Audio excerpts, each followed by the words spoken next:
too, but I feel good.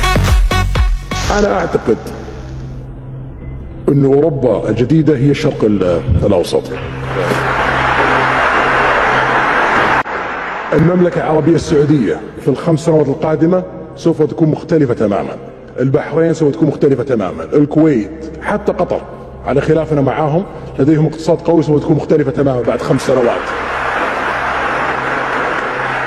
الإمارات، عمان، لبنان، الأردن، مصر، العراق والفرص التي لديها إذا نجحنا في ال5 سنوات القادمة سوف تلتحق فينا دول أكثر، وسوف تكون النهضة القادمة في العالم في 30 سنة القادمة في الشرق الأوسط إن شاء الله. هذه حرب السعوديين، هذه حربي اللي أخوضها شخصيا، ولا أريد أن أفارق الحياة إلا وأرى الشرق الأوسط في مقدمة مصاف العالم، وأعتقد أن هذا الهدف سوف يتحقق 100%. الله يعطيكم طول العمر يا سيدي.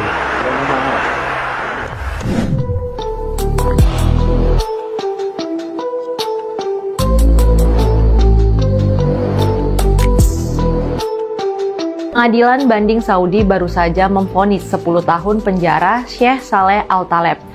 Dia adalah mantan imam Masjidil Haram. Selain itu, Al-Taleb juga seorang hakim di Mekah.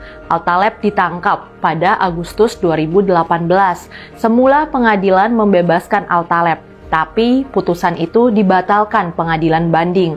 Tidak ada penjelasan resmi ketika pria 48 tahun itu ditangkap. Diduga dia ditangkap setelah bikin pernyataan kontroversial dalam khutbahnya. Dia bilang wajib bagi umat Islam untuk berani bicara menentang kejahatan di depan umum. Dia juga mencemooh laki-laki dan perempuan yang bukan muhrim yang berbaur dalam konser dan acara hiburan lainnya. Memang dalam ceramahnya itu Al-Taleb tidak mengkritik langsung keluarga kerajaan Saudi, tapi itu jelas menyerang kebijakan kerajaan Saudi. Kerajaan Saudi belakangan ini melonggarkan semua aturan yang sebelumnya membelenggu perempuan Saudi. Di antaranya, membolehkan perempuan berbaur dengan laki-laki di dalam stadion olahraga dan konser musik. Relaksasi kebijakan itu adalah bagian dari upaya Kerajaan Saudi untuk mewujudkan visi 2030. Kerajaan Saudi tidak main-main untuk mewujudkan visi 2030 itu. Sayangnya, Kerajaan Saudi cenderung represif dalam merespon suara-suara yang menentangnya. Tidak sedikit aktivis, jurnalis, dan penceramah ditahan tanpa alasan yang jelas. Pangeran Muhammad bin Salman sudah menyampaikan kepada seluruh dunia cita-cita besarnya bahwa 2030 sudah berdiri sebuah kota terindah, termahal, termegah, terhebat di dunia dekat perbatasan dengan Yordania, masih di tepi Laut Merah, namanya kota Neom yang menghabiskan dana 660 triliun, maaf, 6.600-an triliun lebih uangnya. Masya Allah. Ya Allah ya Rabbana, wahai ibarat Allah yang kami muliakan, 12 digit nolnya. Ibarat Allah, dulu mereka miskin, mereka tidak punya apa-apa. Tiba-tiba mereka menjadi kaya raya dan sangat berkuasa. Hari ini mereka saling berlomba-lomba membangun gedung-gedung yang tinggi-tinggi. Jika zaman itu sudah kalian temukan, kata Nabi, jarak masa antara kalian dengan kiamat sudah sangat-sangat dekat. Halo, assalamualaikum warahmatullahi wabarakatuh. Di sela-sela hari istirahat saya ya, jadi evening advice, nasihat sore ya.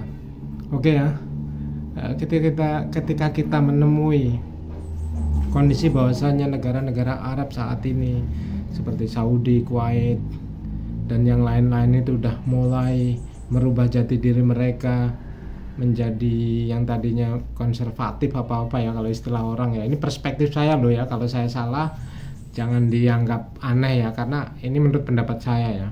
Timur Tengah bahwasanya mereka saat ini sudah menjadi kondisi yang liberal, artinya yang dulu versi mereka hal-hal yang sifatnya kemaksiatan ditahan, sekarang dilepas habis ya.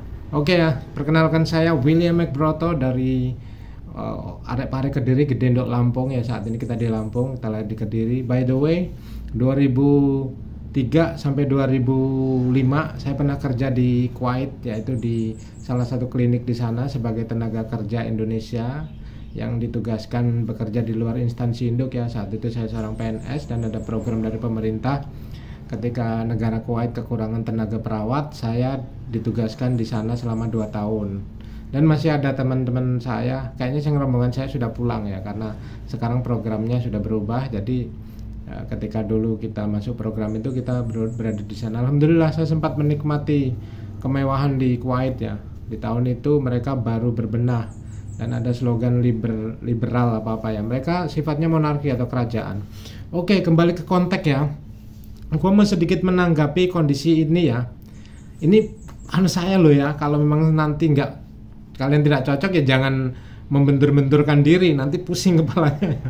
Oke, menurut perspektif saya muslim bahasanya gitu. Cuman saya tidak mewakili muslim ya, karena ini mewakili diri pribadi dan perspektif saya. Oke ya, kondisi saat ini mereka itu adalah sesuatu hal yang lumrah dan harus terjadi. Kenapa? Kalau menurut saya, Imam Mahdi akan muncul dengan pematiknya seperti ini.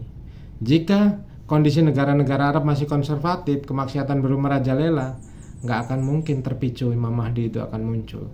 Karena apa? Imam Mahdi itu menurut riwayat yang masyhur bahwasanya beliau akan dibaiat di Madinah ketika kondisi negara kisruh, kondisi kemaksiatan merajalela, dan itu merupakan bagian dari akhir zaman. Kita nggak mungkin nggak menuju akhir zaman, akan menuju. Tanda-tanda besar sudah banyak di Saudi dan di negara Arab, seperti perlombaan orang-orang yang dulunya pakai sendal jepit. Saya tahu benar, sorry ya, saya cuma 2 tahun di sana ya. Saya tahu kondisi mereka ya, kondisi Kuwait waktu itu. Mereka adalah negara miskin. Kalau saya lihat sejarahnya itu dulu, baca-baca di buku sana itu cuma ada 1 sumur, dan saat itu dipunyai oleh Syekh Jaber kalau nggak salah itu, dan beliau mengundang warga-warga lain untuk dijadikan warga negara ketika di sana mulai ditemukan minyak. Kuwait sendiri aslinya seorang pelaut, karena logo dari negara itu adalah kapal laut, dan mereka dulunya penyelam mutiara. Tapi ketika mereka ditemukan minyak dan banyak dan menjadi orang eksklusif ya itu. Dan saya pernah juga menuju Saudi, nggak bisa diomongkan sebenarnya ini ya, nanti dikira ria ya.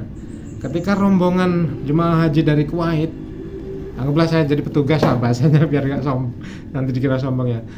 Apa kata-kata orang Saudi sendiri pun mengatakan orang Kuwait itu OKB, orang kaya baru ya, dimana kalau negara Saudi itu kaya tapi lebar, jadi ya ini kalau Kuwait sendiri sempit tapi kaya, jadi negaranya sangat makmur. Nah, katanya juga waktu itu kalau pandangan orang Saudi yang waktu itu berinteraksi dengan saya ya, orang-orang Kuwait itu sombong itu karena mereka bergaya. Bahkan pernah ada salah satu cerita bahwasanya salah satu syekh di Kuwait itu ketika berhaji mau bayar semua dam-dam itu karena saking banyaknya duitnya kabarnya. Padahal haji itu kan harus dilakukan, kalau ada kesalahan baru dam. Nah ini mau bayar dam semua. Waduh. Kembali ke konteks ya.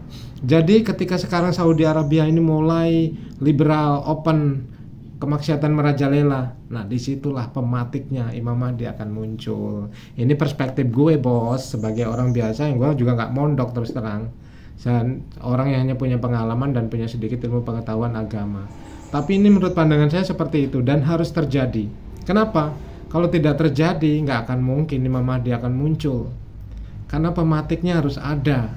Salah satu pematiknya adalah kejahatan yang sudah merajalela, kemaksiatan yang sudah merajalela. Baru di situ orang akan dibaiat ketika orang semua berontak.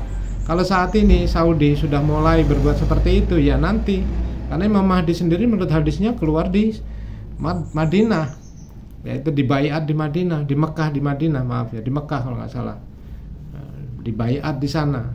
Bagaimana baiat itu akan muncul jika tidak negara masih tenang, nggak ada kondisi yang kisruh.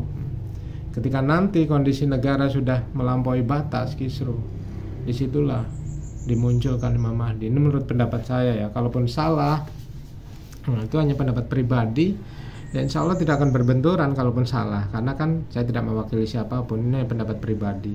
Dan saya perdengarkan di snack video atau di YouTube ini supaya orang punya pendapat lain juga gitu. Kalau pendapat saya ini salah bisa dikoreksi. Tapi bagi yang setuju dengan pendapat saya, adanya kemaksiatan dan keliberalan negara Timur Tengah saat ini semua itu adalah pematik daripada munculnya Imam Mahdi. Jika kalian percaya, like, tidak percaya juga tidak masalah. Karena itu kita harus selalu bersiap-siap, ya. Harus selalu bersiap-siap karena kehidupan ini adalah fana. Kita harus bersiap-siap dengan keadaan, dan petunjuk-petunjuk agama yang sudah kita dapatkan itulah yang akan bergulir. Oke. Ya, terima kasih atas perhatiannya. Tetap semangat di channel gue. Mudah-mudahan nasihat sore ini bisa menjadi sesuatu yang bermanfaat bagi kita. Saya Iri, wassalamualaikum warahmatullahi wabarakatuh. Alright boy, well back here in the evening advice di nasihat sore ya. Oke. Perbanyaklah mengingat kematian agar hati kita menjadi lunak. Oke. Dan perbanyaklah mengingat waktu hisab agar semua tindak tanduk dan perbuatan kita perhitungkan sebelum melangkah. Karena setan akan selalu mempengaruhi kita dan mengajukan proposal untuk menjalankan dosa. Kita mengikuti atau tidak. Oke, tetap semangat di channel gue. Dan berikutlah, jika ada orang yang sombong, maka kita ingat kematian. Orang kaya mati, orang miskin mati, raja-raja mati, tukang pencak mati. Wah, tukang pencak mati? Ya iya, semua pasti akan mati. Semua mati menghadap ilahi, tinggal dia nantikan diperhi. Kok nggak cocok ini nadanya? Oke, semua mati menghadap ilahi dan kan ditanyakan apa yang dilalu. Aduh, habis suaranya. Oke, terus semangat di channel gue. Mudah-mudahan kita bertindak yang baik. Kesombongan tidak ada gunanya, karena itu hanya akan membuat kita bertambah tebal.